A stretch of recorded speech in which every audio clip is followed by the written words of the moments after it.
Hello, and welcome back to the Masonic Roundtable, a weekly program where Masons from around the world get together to talk about Masonic news and opinions in a friendly and social manner. The standard disclaimer applies. The thoughts and opinions expressed here are solely the opinions of the participants and do not represent any Grand Lodge statements or positions. Make sure you keep your conversations open for the public and on the level. To interact with us, as usual, send questions and comments to our Twitter page at Mason Roundtable or on our Facebook event page for episode 165, Freemasonry in Mexico. You know me, my name is John Ruark. We finally got the little lower third thing working again, so you can see that I am John Ruark, past master of the Patriot Lodge, number 1957 in Fairfax, Virginia. And I'll hand it off to Robert for his introduction. Hello. Hi. Robert Johnson, Waukegan Lodge number 78, where I am a past master, current sitting secretary, and the host of Whence Came You podcast. Thanks. Thank you, Robert. Juan Sepulveda. Hello, everybody. Juan Sepulveda here from Orange Blossom Lodge number 80 in Kissimmee, Florida, and the host of the Winding Stairs Freemasonry podcast. Thank you, Juan. Jason Richards. Hey everybody, Jason Richards here, member of the Colonial Lodge number 1821 in Washington, D.C., and also master of Acacia Lodge number 16 in Clifton, Virginia. Okay, and our special guest for tonight is Brother Arturo Sevilla, and I'm going to let you introduce your full name, your full lodge name, and some of your Masonic credentials. So take it away, Brother Arturo.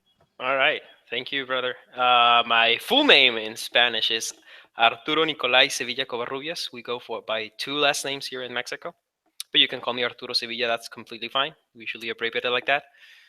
My mother lodge, and I am past master from 2013 and 2015, is La Digna, Leal y Perseverante Respetable Logia Simbólica Cuauhtémoc número 15, or just Cuauhtémoc Lodge number 15. From the most worshipful Grand Lodge of Baja California. If you want my other Masonic credentials, I am also a Shriner from All Bar in San Diego. I'm a dual member from the Supreme Council of Mexico and the Southern Jurisdiction. And I think that's it. So my first question right off the bat is, are all the lodge names like paragraphs long in Mexico? No, it's... That's a very good question. We are all respetables logias simbólicas, which mean respectable symbolic lodges. That's the titles that we go by in all the Mexican lodges. But when you reach a certain age, or when the lodge reach a certain age, we have titles. It depends on the jurisdiction. So, for example, some jurisdiction will add a title after 25 years. Others will add a title after 50, others 70, and then others 100. There are very few jurisdictions which have more that have lodges more than 150, and very few. Not a single lodge more than 150. So in my jurisdiction, we have titles after 50 years, which is the one that I just spell it out. My lodge is 60 years old, 61. Sorry. Also after 75 and also after 100 years. We only have a single lodge in my jurisdiction, which is above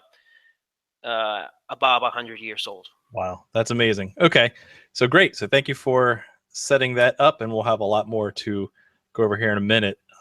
This guy came prepared.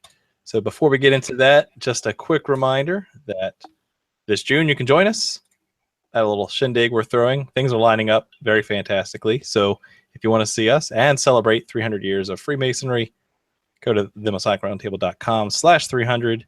Get your tickets because there's some good stuff coming your way. The last thing I wanted to share, because it's been a slow news week, is we have an update on Chris Hodap's blog regarding the withdrawing recognition from the Grand Lodge of Scotland by the Grand Lodge of New York, and which it did show the actual formal letter, which does state the issue with the brothers in Lebanon. So we had speculated that, we had heard different hearsay, but we finally have that confirmed. but still no resolution yet, so stay tuned. Okay, so again, as I mentioned earlier, Brother Arturo has prepared a slide deck, mostly talking points. So if you're listening to it on the podcast, you're not missing much. But I wanted to give him the opportunity to kind of go through these, and I'll do what hopefully I do best and try to jump in where the conversation goes and let the hosts also do the same. So I'll just remind the host, if you wanted to chime in, just go ahead and unmute yourself, and I'll see your microphone is ready to go, and then we'll let you dive right in. Just like that, Jason. Good job.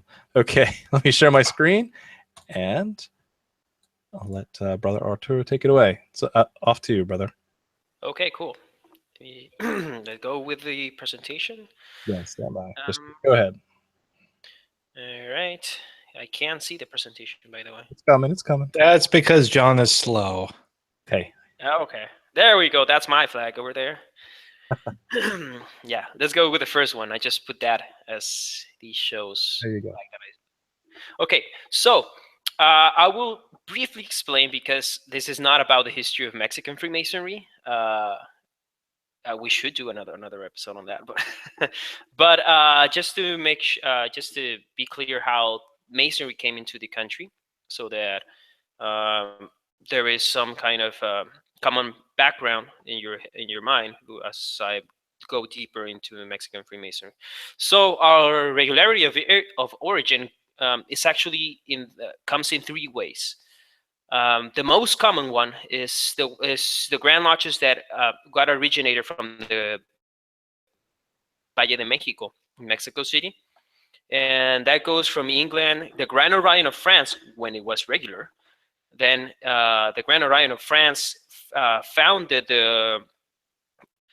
it was either a Supreme Council or just another Grand Orion of New Granada, which is now Colombia, and it's now the Grand Lodge of Colombia in Cartagena, if I'm not mistaken. I might be mistaken. Not really important. And that Grand Lodge founded another lodge in Mexico City, which splintered into three lodges, and there then formed the Grand Lodge Valle de Mexico. So a lot of regular Mexican jurisdictions actually came from Valle de Mexico, including my jurisdiction. Another branch of Mexican Freemasonry actually came down from Cuba. There it goes, like England, South Carolina. Then South Carolina formed the most, I would say, most important lodges, more significant lodges in Cuba, which eventually formed the Grand Lodge of Veracruz. And also we have the regular back then blue lodges formed by the Supreme Council of Mexico, which was, of course, from the rights until the start of the 20th century, when the Supreme Council of Mexico resigned all powers over the blue lodges, and all these blue lodges eventually either got into the jurisdiction of Valle de Mexico or to nearby jurisdictions. And that's how we ended up with Mexican Freemasonry as we have it today. We go over to the next slide. So there's a very important thing that we need to understand. There's two main flavors of regular Mexican Freemasonry. One of them is the Scottish Rite, and is the most predominant. We have around 31 regular Grand Lodge. And I say around because it depends on which jurisdiction you ask on which one is regular. Dwell into Grand Lodge politics here.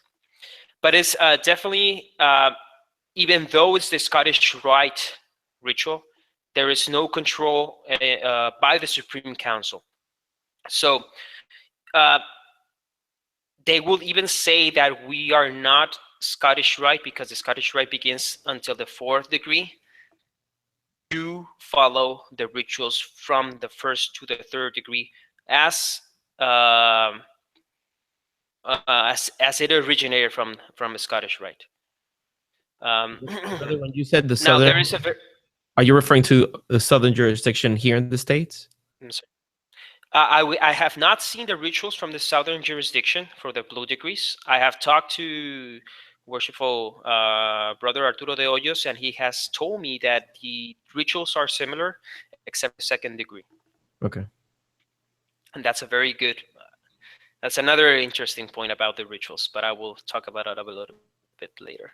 And and there's also, of course, the York Rite, and we have only one Grand Lodge that goes by the name of the York Grand Lodge of Mexico, that has the Webb Preston ritual, that uses the Webb Preston ritual.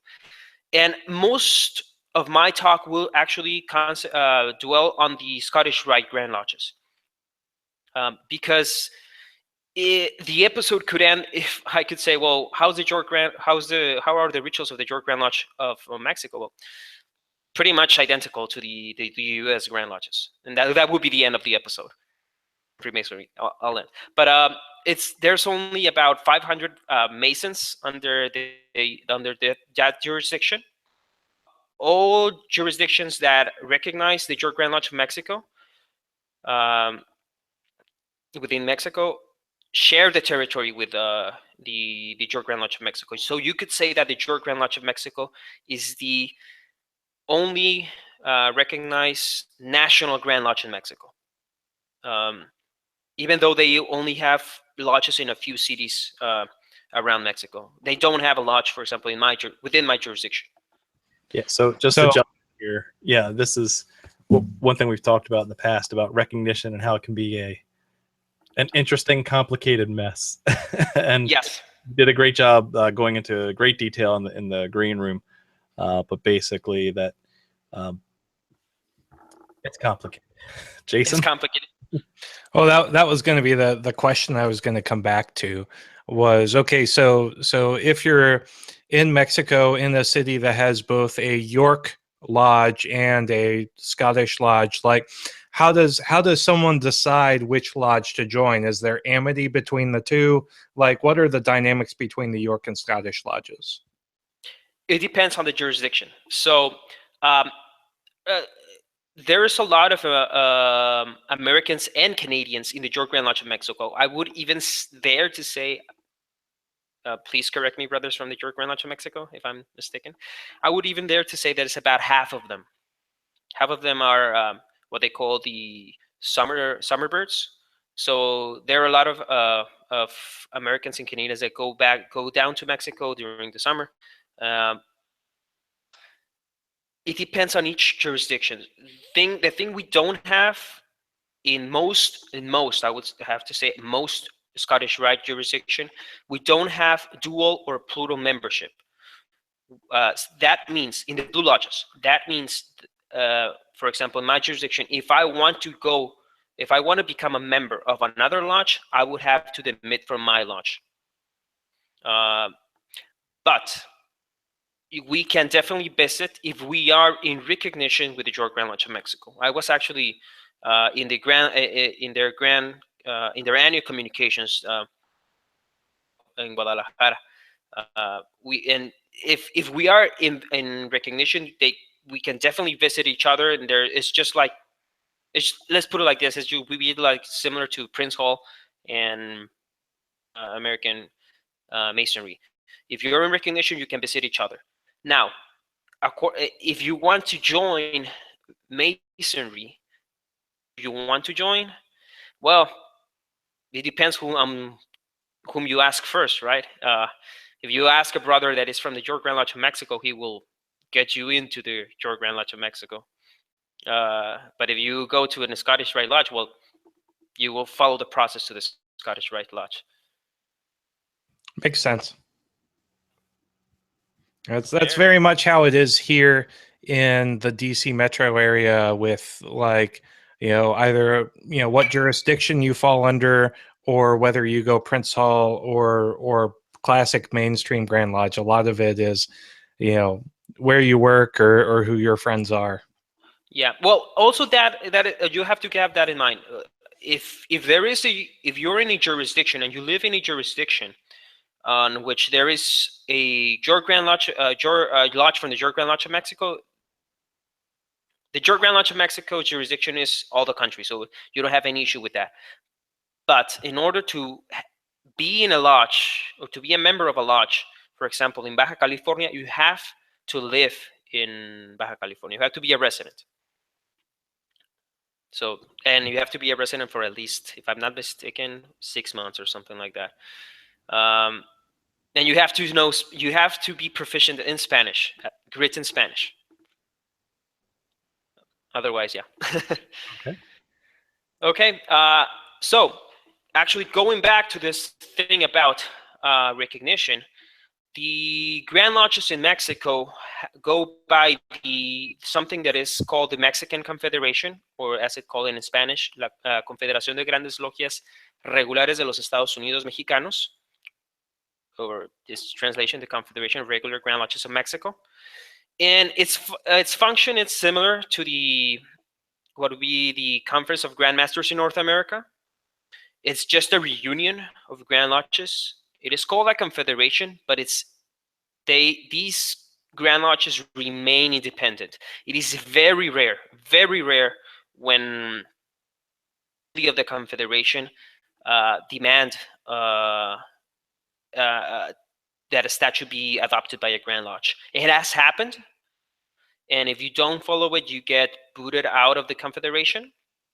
But it is very rare that happens. For example, some of the confederation members recognize the Grand Lodge of Mexico. Some don't. It's not a block, pretty much. It's just like the Conference of Grandmasters in North America.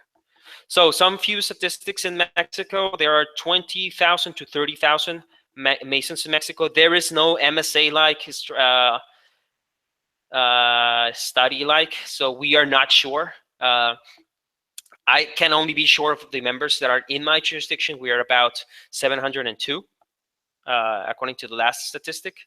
So that to around 31 Grand Lodges. A few Grand Lodges have less members. Others have more than 10,000 members. Are located in the capital city. But another very interesting statistic is that, at least in the Scottish Rite Lodges, the usual average of membership is 15 to 30 Masons per lodge. Something that might contrast with American lodges, in which you might easily have more than 100. You have more than 50, and extremely few have more than 100. And most of them would be located around Mexico City. So if you have more members per lodge, what we usually do is that we split and form another lodge. That's what usually happens. And another thing, question regarding one thing we've noticed here in the States, of course, is that there's a big difference between membership and active membership. So when you say 15, 20 members, are you talking about active brothers? I'm talking the roll. Just the roll. I'm talking the members in the roll.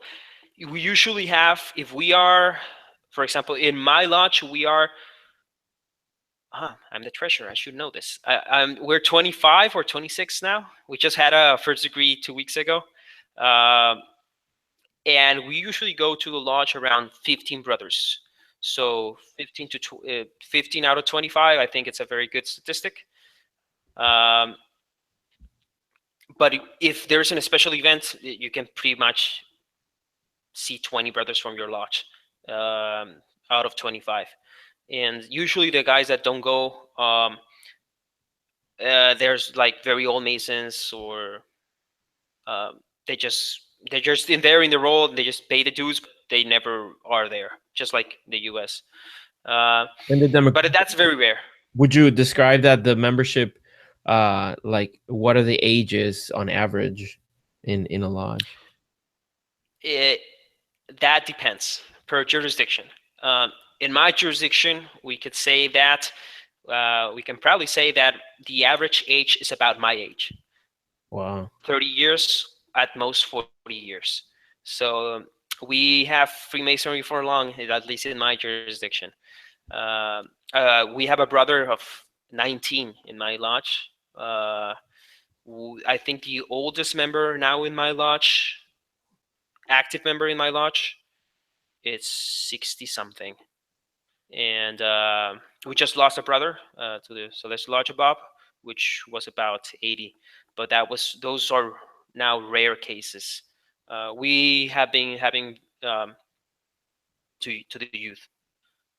So, how much do you pay in dues over in Mexico?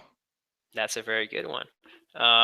Pretty much the same as the U.S., and that's a lot if you consider the parity of peso and dollars.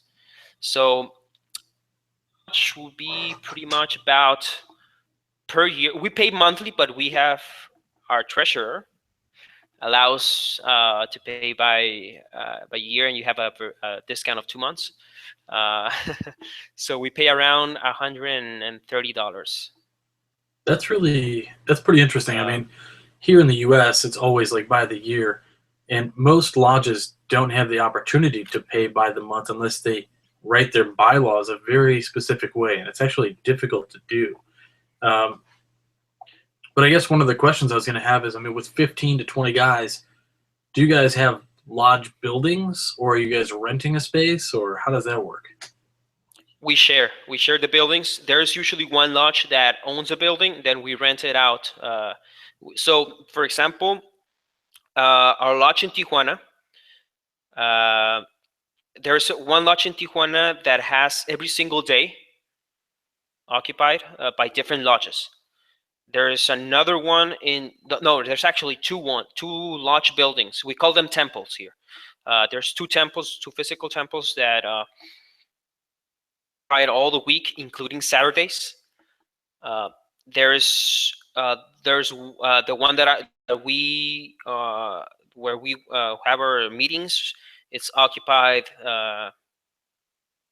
3 or 4 days, I think. But usually there's only a few lodges actually own the building, and the rest rent. It has its advantages and has its own disadvantages. But the thing is, if Freemasonry would eventually lose membership, well, we're kind of protected against that. A lot of buildings per lodge, and we have about 40 lodges in my jurisdiction. So I could say that we have probably around 8 buildings around all the jurisdiction for 40 lodges. So yeah.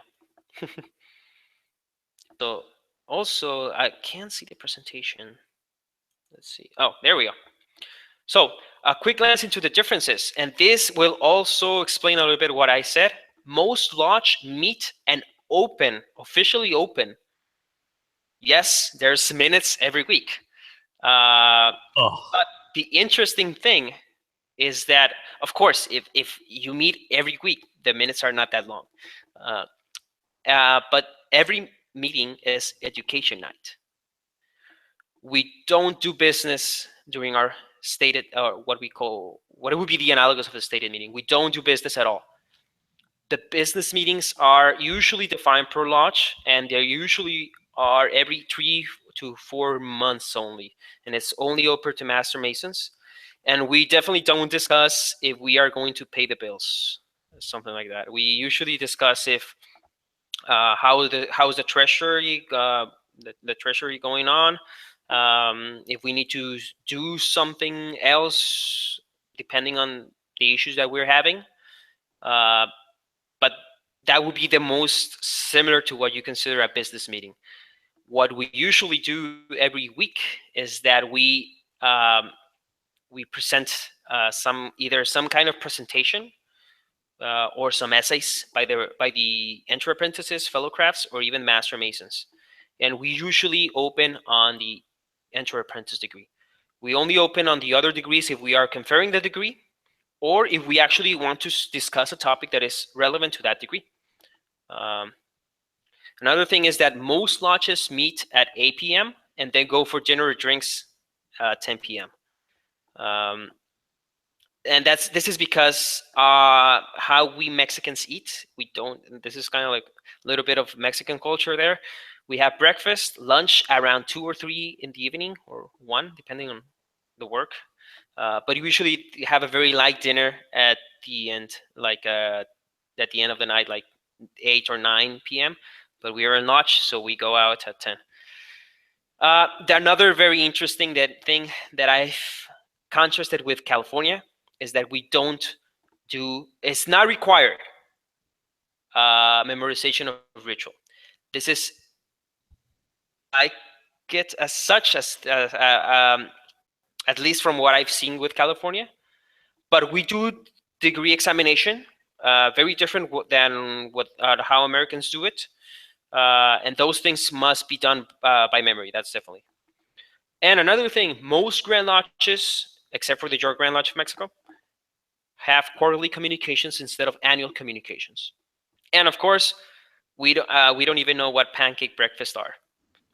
The first time that I actually heard about pancake breakfast was in Reddit Freemasonry. So we usually do some kind of other things for charity.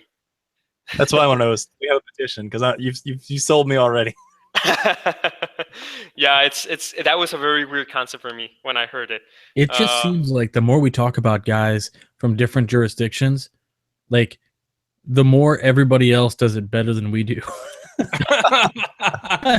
It's so sad. I have to say that American jurisdictions have a very nice way of doing the memorization. The thing is, and if you see our rituals are very complicated. So memorizing them would be extremely hard. Most of my officers from my lodge, what we do memorize is the opening and closing, even though that is not even required. That's a very different thing that we have. I would not say it's a good thing. But, so, Brother Arturo, like that. Do you all use like a ritual book or a cipher book? We have our ritual books. This is for the entry apprentice, aprendiz, compañero, and for the master mason, maestro mason. And you can buy these at your favorite bookstore. So you can actually buy the rituals from a specialized bookstore, but or from the internet. They're really available like that. I do think it's very interesting that the Spanish word for fellowcraft is compañero or companion. So our Yorkite brethren will see some interesting things in that. It's because of the French, compagnon. That's the name of the fellowcraft degree. Okay, interesting. Yeah. Okay, so something that I was talking with Jason last week is that a very quick way of summarizing what's Freemasonry of Mexico is that it's kind of like a regular continental Freemasonry, or what actually I like the word that you used in Freemasonry for quasi Grand Orion style Freemasonry. And what do I mean by that? We follow the 25 Mackey's landmarks. That means we require a belief in a supreme being. No religion is okay, but no atheism. We don't do discussion of politics, no religion within a tile lodge. It tends to be more esoteric or mystic than American lodges. But because there's a lot of Catholic Church persecution or oppression, there's a lot of mentality through our lodges of separation of church and state, and usually the teachings, even you can see them in the southern jurisdiction. For those that you were members of the southern jurisdiction, there's a lot of classic liberalism into the degrees. And another thing, this is my personal experience, I've seen support from female lodges. Not from the Grand Lodge, because that would be a quick way out of regularity. But I've seen, for example, one of these support would be like renting buildings to female lodges. Another thing that I've also heard is that lodges actually rent to the Rosicrucians, and we do have a lot of Rosicrucian influence as well. Another thing that also is very different from the US is that usually our charity is done in a very discreet fashion. We actually have a saying that don't let your right hand knows what your left hand does. If you actually do some kind of charity, don't publish it. Don't say that you did it, because that's kind of like out of the point of like self-promotion. Yeah. Brother, I wanted to emphasize on a couple of things that you've mentioned. First, on the topic of religion, I had a question for you regarding one thing that I've noticed in the majority of the Spanish ritual that I've read that I don't find as prominently in English ritual, and it's the almost an attack on superstition. One thing that I've seen prominent is that the three enemies of Masonry are tyranny, ignorance, and superstition. Now, coming from a Hispanic culture myself, I know how prevalent superstition is in our culture. What would you say happens in Mexico when those two come hand in hand? You have people being raised in a superstitious environment, and now they're part of the lodge that shows to them, well, this is one thing that is the enemy of progress. What would you say to that, brother? Yes, we do have that in our kind of like our secondhand teachings. It's not part of the degree lecture officially, but we do follow those kind of guidelines as well. You can see it very prominently, especially because of what I said about the Catholic Church. Having said that, I'm not saying that Freemasonry in our country is currently against the Catholic Church. I say currently because part of our history. I would not say without reason or justified, because that's for everybody to judge. But many of our brethren are actually Catholics. A Catholic priest would say that they are in a state of grave sin, and we actually say to them, if you want to join Freemasonry, you have to know this. You have to know that according to the Catholic Church, you would be in a state of grave sin. And they usually don't care. They remain Catholic. They abide many of the Catholic Church rules. They choose to not follow this one. And that's because according to what they believe is they should abide by what is good, or what do they get out of the good of religion. There's a lot of also of support against personal freedom. And this is definitely against that. Actually, if there's this is so it also touches about another point of the requirements for Freemason for a person to join Freemasonry. You don't have to have a clean criminal record, except if you were jailed for any of your political positions. If you were jailed because of how you think, and you were jailed because of that, that's a political crime, then you are allowed to join Freemasonry. Interesting. And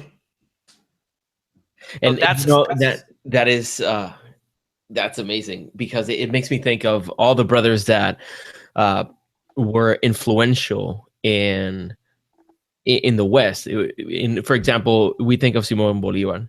Bolivar being such a staunch fighter to unite the states against oppression and all that. And I can see how a caveat like that would be important. It's like, here you have the leaders of the country, or the leaders of a revolution, are obviously committing a crime by the terms of, by the law of the land. However, they're doing so in pursuit of freedom, liberty, equality. And that's a good point too, because if you think about it, the question that always comes up when I talk to younger or newer brothers is, well, if Masons are supposed to be so allegiant to their country, why were they all involved in the Boston Tea Party, right? And there's not an easy answer for that. And so, that would be a great thing to add to more of your United States entry application, to say, hey, if you're standing up for what you think is a just cause, then that's a good thing to be a free thinker. Yeah. Having said that, we do say that we should abide by the country's laws. So it's in a certain way a contradicting position statement, but it's more like you should always fight for what you believe in. It's kind of like that. Another. Oh, okay. Coming back to the differences, this is something that I wanted to point it out because it is something that you can experience if you visit a Mexican jurisdiction. Is that if you go to an American lodge, you usually present your dues card, and you usually are presented through the grand secretaries. Here, the protocol is way different. You just need what is called a recommendation letter, or the rough translation would be a travel letter. It's like a letter of good standing here. Yes, a letter of good standing, exactly. But it's issued by the lodge, not necessarily by the Grand Lodge. It can be issued by the lodge, and it should be accompanied by the dues received for the month that you're traveling with. Remember that we pay by monthly. And because not all Grand Lodges have dues card here. Our Grand Lodge has dues card because we are in the border, so we saw the necessity with California. Also, most lodges don't care about Grand Lodge politics. This is my personal experience. This is not a position from any Grand Lodge, as you have said in the beginning. So we do have some kind of casual recognition. So if you go, what I mean by that, if you go to another, let's say that you go to a regular jurisdiction, if you know your Masonic tests, what is called the reteje, by your carta, with your recommendation letter, most Masons will not even ask if you are recognized by the Grand Lodge. This is something that has started to change due to the fact of the issues that we were having with the regularity in our jurisdictions. But I could attest that even a few years ago that happened to me. They didn't ask if I was from a regular jurisdiction. They just didn't care as long as I proved myself to be a Mason. So I'll kind of just jump in here and have a question. You say you had some issues with that in your jurisdiction. We all got this really interesting letter that came from Grand Lodge like last year. And apparently there was some sort of Grand Lodge guys from Baja, California that were coming through claiming to be regular. And it was like, nope, they're not. Yeah. That's a very good question. But that's Grand Lodge politics. Yeah, yes, for sure. There is another Grand Lodge that goes by our name, but let's just leave it like that. Yep, I'm cool. But with yes, we are experiencing through all the jurisdictions. There's, for example, I would say, another Grand Lodge. It goes by the Most Worshipful Grand Lodge of Andres Quintana Roo. They were experiencing. Usually, all the regular Grand Lodges, instead of taking the name of regular, as in other parts of the world, they take the name of sovereign. So you would have the sovereign Most Worshipful Grand Lodge of Quintana Roo, and that you will pretty much almost immediately know that's a regular one. In our case, regrettably, they actually took our name, but that's a legal process. So let's just leave it at that. So, having said that, there's a very good way to introduce into what is irregularity in Mexico. Clandestine is not irregular in here. Clandestine usually means that you're working secretly. I've been to some what we call clandestine lodges, regular clandestine lodges, especially, for example, in Puebla where it's very dangerous to even have a Masonic pin on yourself because it's a very Catholic city.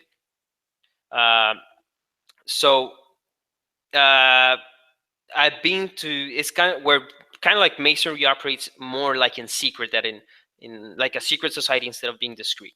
There is also the distinction that you usually have in American lodges is that most irregular lodges in the U.S. like scam in the sense of money. They usually try to get money from the members. But here, the regular Grand Lodges are usually because of politics. And they are pretty much regular in every sense of the word, except for regularity. Another part is the National Mexican Rite. This rite, or these Grand Lodges that also exist, have very few members now, but they actually used to be regular back in the 19th century. And what they tried to do was to unite the York Grand Lodges, there used to be more back then, and the Scottish Rite lodges into a single national Mexican Rite. And they kind of achieve it for a few years. If you ever heard of Benito Juarez, the most famous Mexican Freemason, he was actually initiated in the National Mexican Rite. After that, he was awarded a 33rd degree. But you have to say he was part of the National Mexican Rite more than any Supreme Council of Scottish Rite or anything like that. So by today's standards, he would be an irregular Mason. Of course, he was not back then because it was regular. He was actually awarded the 18th degree by the Supreme Council of Spain. So that regular used to be that they were recognized internationally. Okay, so important Masonic festivities in Mexico. We have festive boards on St. John's days. We call them solstices, and we barely reference St. John's in our festivities. Not because of the spider or anything. It's just that's how our rituals are. And another important festivity in which I will show some pictures, if time is correct, in which we celebrate Benito Juarez. In our jurisdiction, we actually do a march, a procession with torches, and our lodge anniversaries. We actually have a festivity like good Mexicans. We celebrate each year our lodge anniversaries. So, we're getting 61st anniversary. We're gonna celebrate that 62nd, and so forth. So yeah, that's the procession. That's myself and another past master from my lodge. You can see in the back a few other brothers from my lodge as well. We actually go a few more slides. The next slides should be another. Those are Masons from my jurisdiction as well. We start in a park and we end up in our in a lodge building, in a temple. Yeah, I think I have a few others. That's actually our major. That's our current Grand Master in the middle with the black jacket, and at his right is the major of was the major of our city a year ago. So we invite the political authorities to this march. Yeah, this is during Benito Juarez's birthday. Okay, so let me just turn on the lights because it's getting a little bit dark here. Much better. Oh, there you are. Yeah.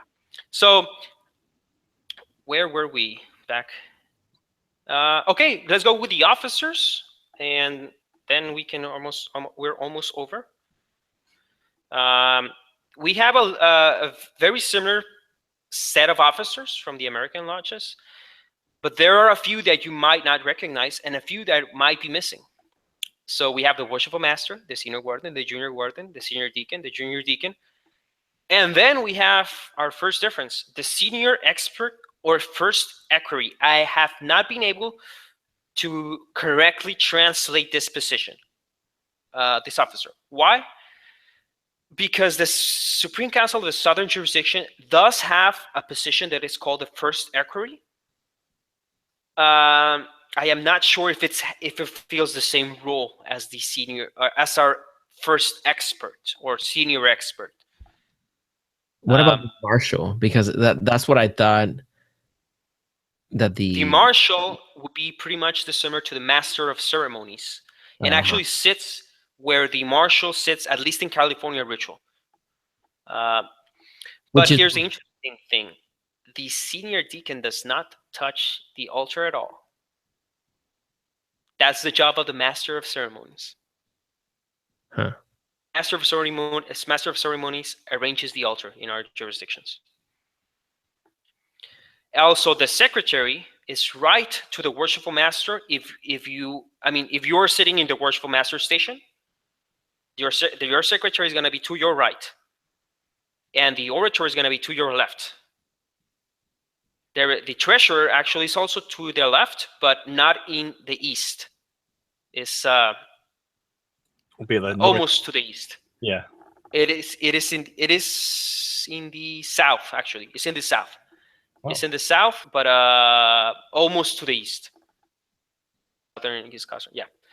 We also have the almoner, or similar to, I don't like to say steward, but it has the same jewel as the steward.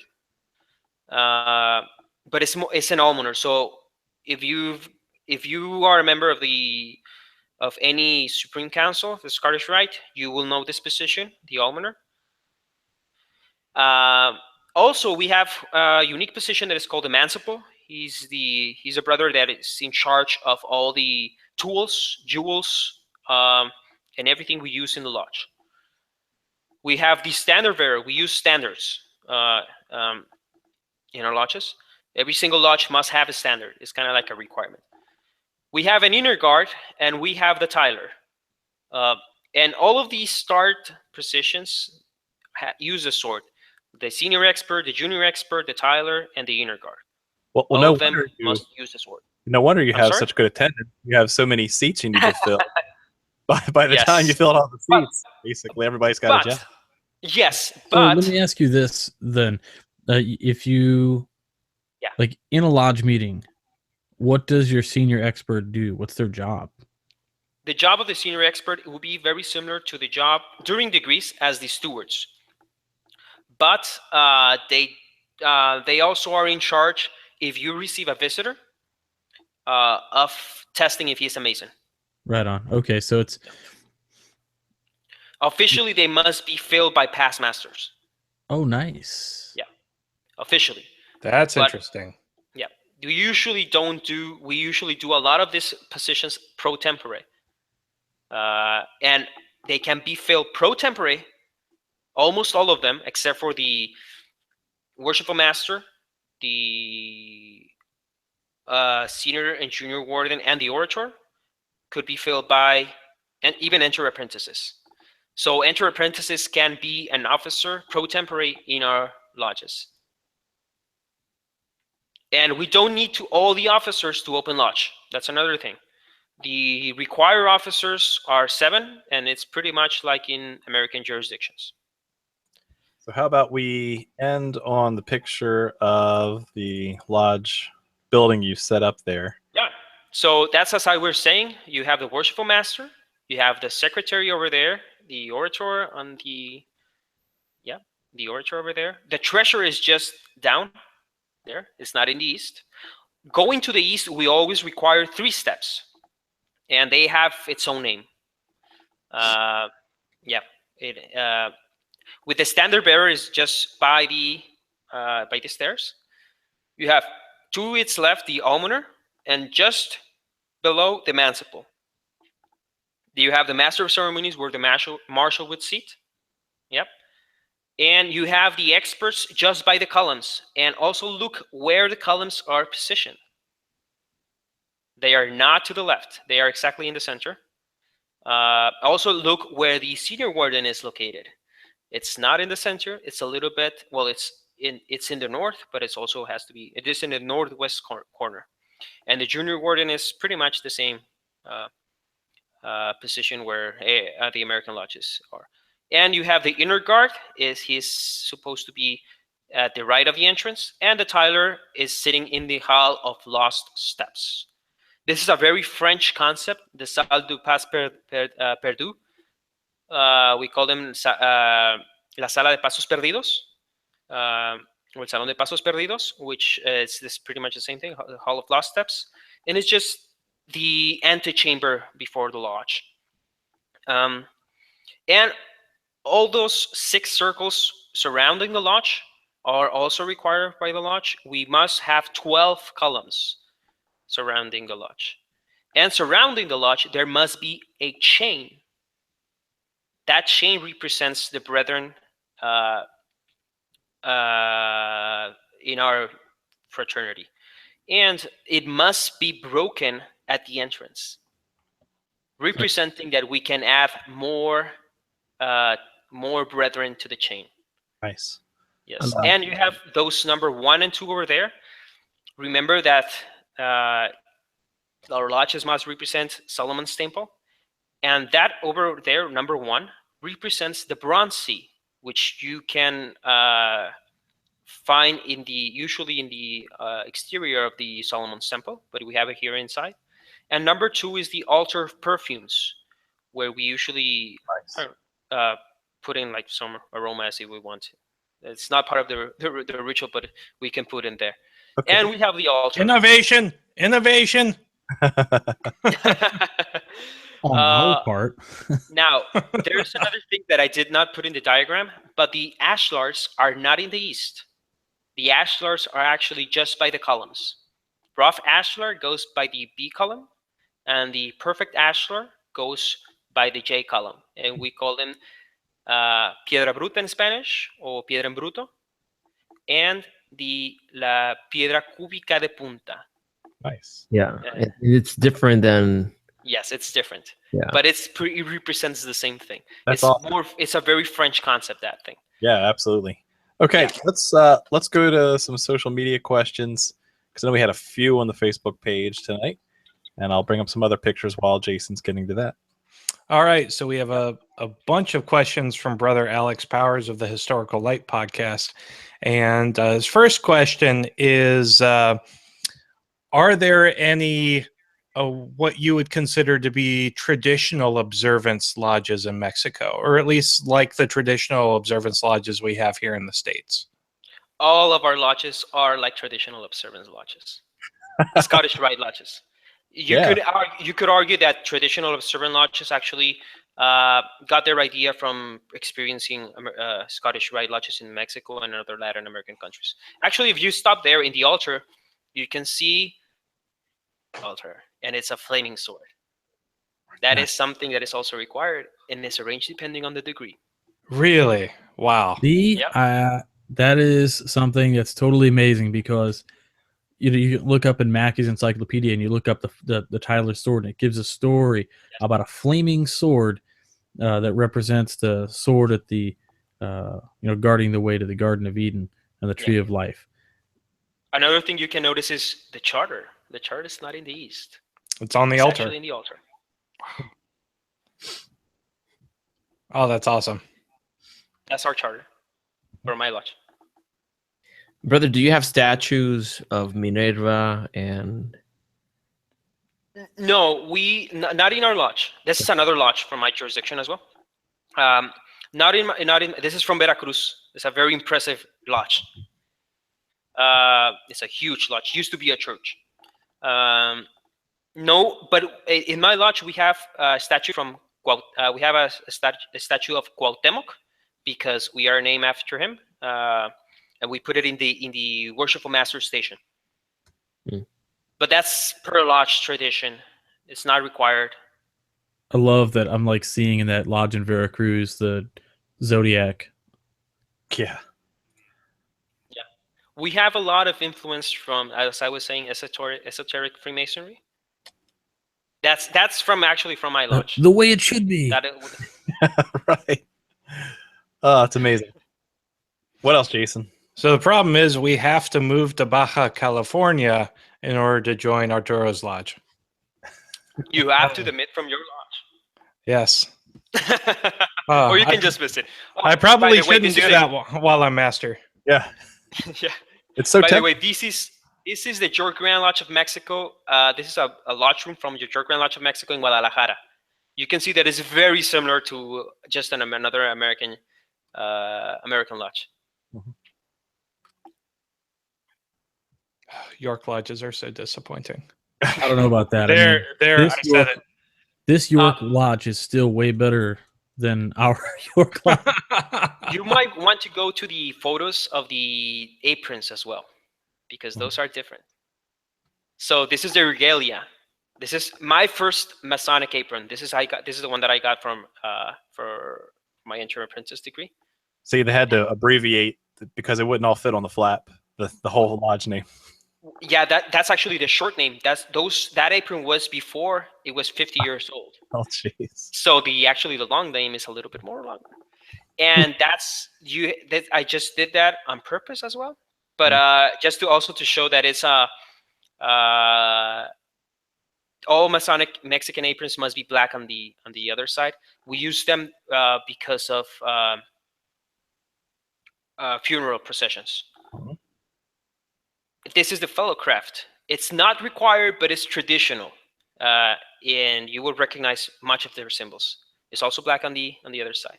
This is my Master Mason sash. We use sashes over here for Master Masons, and you will notice also a little bit of skull and bones there. We use that on that side also for funeral processions. And because I actually have a past master apron from an American jurisdiction, which does not have the black part, I actually had this made for me. This is the Regalia that I use for funerals. And another part of certain degrees. Nice. That's all. Awesome. Hey, John, I think we're running late on time, so I'd encourage all the brethren to go and check out the Facebook page and check out the great comments that are going on there.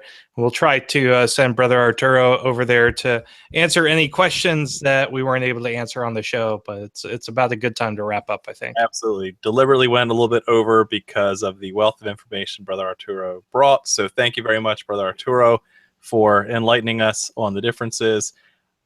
I'm still waiting for a petition. So thanks again for all that you did and your preparation for this moment of light tonight. Thank you very much. Thank you. All right. So with that, let's start wrapping things up. Looks like Juan is ready to chat. Take it away, Juan. I'll keep it light. Brother Arturo, ha sido un tremendo placer. Muchísimas gracias. No, gracias a ustedes. I really... At the beginning, we left it open. You said that perhaps on the next time you come, you talk a little bit more about some of the other things. I'll say that I'm a first line signer on that proposition. We would love to hear a little bit more. But fascinating. I love that you've shared this with us and some of the intricacies, some of the local things about your lodge, as well as a broader picture of what Masonry is like in Mexico.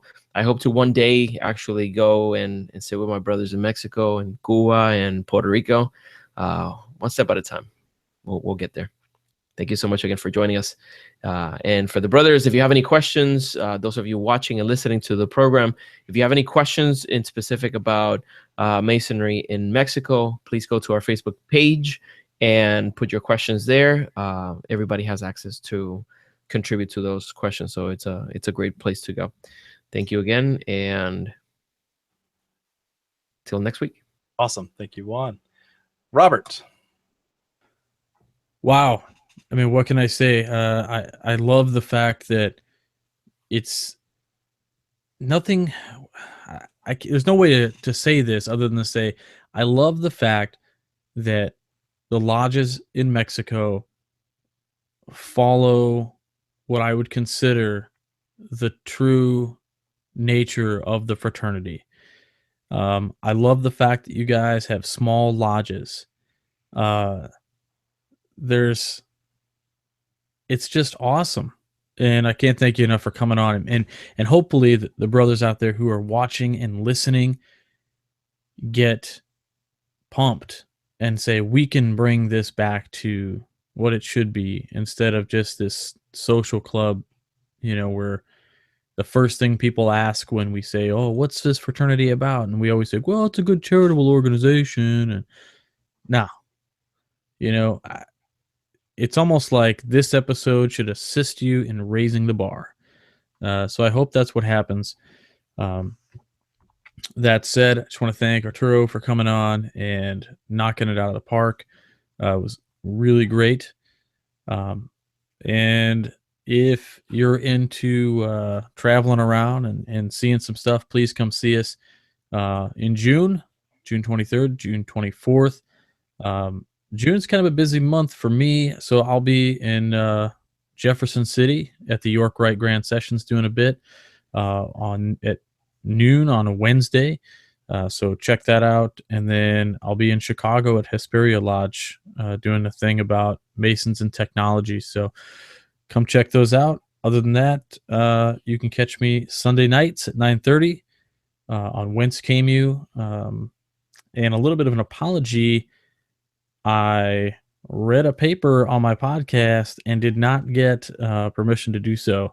So got called out on that with the Scottish Rite Research Society. So I actually had to take out the paper we read, and we had to add a new one in its place. So now there's a new episode, kind of. So check it out. Sorry about the mix-up, and I hope to see you guys all next week. Thanks. Hey, one in 200 and some odd episodes. Twice this happened. Okay, so Twice You're like Weird Al with Coolio. I mean, it happens. it happened.